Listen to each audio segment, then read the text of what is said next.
Happy New Year, everybody.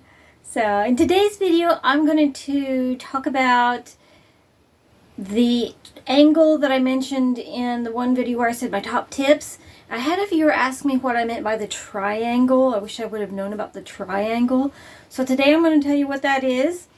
And I'm also going to explain to you a fun thing that I'm going to be doing, I think, starting next Monday. So I'll start with that. I had somebody give me 5 or 6 totes, just mishmash of clothes. And so what I'm going to do is pull on camera without looking out of the tote on Monday. And the challenge for me is to turn it into something by Friday just for that video. And so some of them I may fail completely on, or I may have to resort to like a scrunchie. But there's a mishmash of types of fabrics, colors, clothing articles, and I've been wanting to expand my challenges on upcycling to challenge me to upcycle different things that I normally don't. I pretty much stick to men's shirts and things like that. So that's going to be really fun. I'm looking forward to it. I think it'll be fun to challenge me. And the reason I wanted to do it this way is because I need help from you guys. I need suggestions in the comment section, like what I could do with it. You know, help give me ideas. Don't let, you know, I'm going to need all the help I can get. So I think that's going to be really fun. I'm going to play that little game. But let's get into talking about what the triangle meant, what I meant by that. So when you have a regular shirt and you want to add, or garment, and you want to add some flow to it, you need to add angled pieces. So let's say you had a shirt and you wanted to give it a little bit more room in that shirt. Now we could cut, like I do, cut it off, and then I'm adding the angled pieces a lot of times with the sleeves. And then I'm sewing those angled pieces together so they will flare out. Sometimes you use a full triangle, and in that instance, a lot of times what I do, and you'll see other people doing this on Etsy, is what you do, you can split like from here to here, and actually add a triangle in here to give your garment more flow. I have seen people do it on the very back.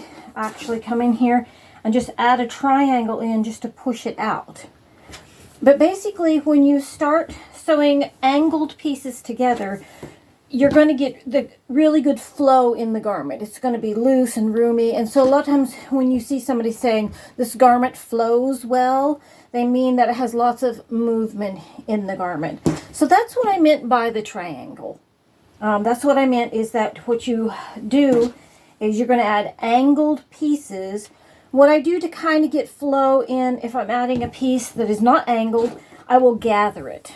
And that kind of does the same thing, but it's not as nice of a flow as adding angled pieces. When I first started upcycling, I didn't understand about the angled pieces. I was just taking and cutting something off and adding something straight down below it.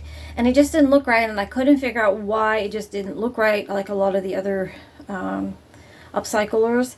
And another thing that I know some people do, if you like a tighter fit at the top, but you want it to be more loose at the bottom, they cut it lower, and then they add like a kind of a ruffle or some angled pieces at the bottom. But by cutting it lower, if you're big in the bust, that accentuates, you know, lets the top accentuate more, makes you look slimmer. So I also have seen that done a lot, but they're still usually either gathering or adding angled pieces at the bottom. So I hope that helps. I'm sorry it took me so long to answer your questions on that particular issue. Honestly, it just slipped my mind, and I apologize for that. But this is Monday Madness after all, right?